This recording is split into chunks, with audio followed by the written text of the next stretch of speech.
While eating my lunch in the break room at work, I got a phone call. I recognized the number immediately. The elementary school. There are 4 kids in our blended family, 2 from me, 2 from my husband. They are spicy with big feelings and neurodiversity. It's fun, sometimes. It definitely takes energy. The nurse told me that she had Henry in the clinic with her. He'd been complaining of a stomachache. No fever, no vomiting, no diarrhea, just not feeling great. I almost never get calls from the school nurse for Henry.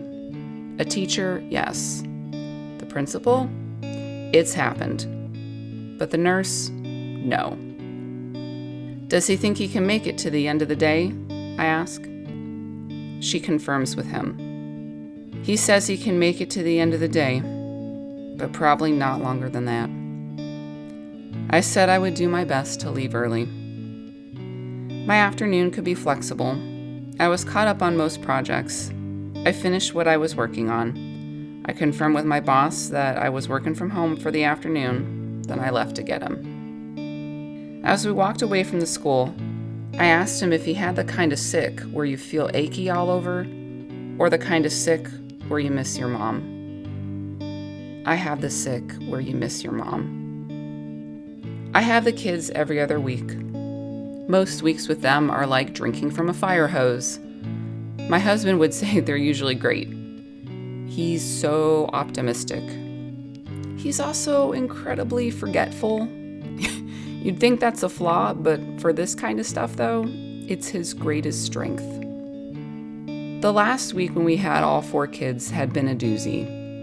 2.5 snow days with all 4 of them. A fast, cold virus passed between 3 of them and my husband, and we were woken up in the middle of the night 5 of the 7 days that we had them. All by different kids. All for different reasons. I said it takes energy, right? Sometimes we just need a break, right? I asked Henry. He nodded. That's okay.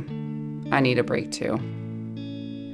We spent a few hours with a bowl of popcorn between us while he played a video game. I got a few messages from work, but nothing much. He pushed his back against me. His head rests at my shoulder now. I remember all those stages before this moment. The moments when he toddled backwards to sit in my lap, grappling my legs like he was mountain climbing during his learning to walk phase. All those times he wiped his runny nose on the thighs of my pants while saying goodbye at daycare. I'd wear that snot to teach. This is where the energy should go. I think about this a lot lately, about where my energy should go.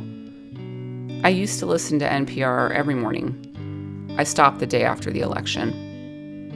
Now I catch up in weekly or bi-weekly comedic doses. My son was born 2 weeks after the first Trump inauguration. I know now that I gave too much of my emotional and mental energy to nonsense that I had no control over. Not this time.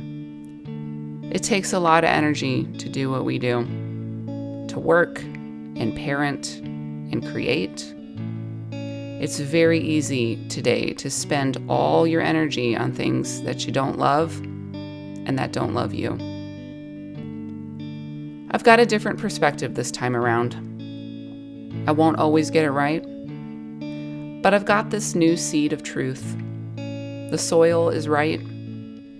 It feels right to see what grows when we put our sunshine on it. That's pretty good. You want to do it on the bluey cake? Yep. Okay. That's because I could prove you wrong. Wow, I appreciate the sentiment.